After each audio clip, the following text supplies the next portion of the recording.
Shri Umiya auto consult ચેનલમાં તમારું ફરીથી હાર્દિક સ્વાગત છે. વિડીયોમાં દેખાય છે એ પ્રમાણે મારુતિની અર્ટિકા VDI 2015નું મોડલ આવશે. Second owner, insurance running, tyre પણ નવા છે. GJ18 પાર્સિંગમાં તમને ગાડી મળવાની છે. તો આજે જ મુલાકાત લો શ્રી ઉમિયા ઓટો કન્સલ્ટ ડીસા ખાતે.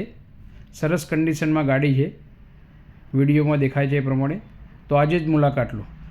આ કિંમતની વાત કરું તો ફક્ત ને ફક્ત 4,90,000માં આ ગાડી તમને મળવાની છે. તો આજે જ કોલ કરો ડિસ્પ્લેમાં દેખાતા નંબર પર. ઇન્ટિરિયર બી તમને દેખાય છે એ પ્રમાણે સરસ કન્ડિશનમાં હાજર ગાડી. સીટ કવર બી સરસ કન્ડિશનમાં છે. એન્જિનની કન્ડિશન જુઓ તો બી સરસ છે. બેટરી બી તમને નવી મળવાની છે. તો આજે જ મુલાકાત લો શ્રી ઉમિયા ઓટો કન્સલ્ટ ડીસા ખાતે.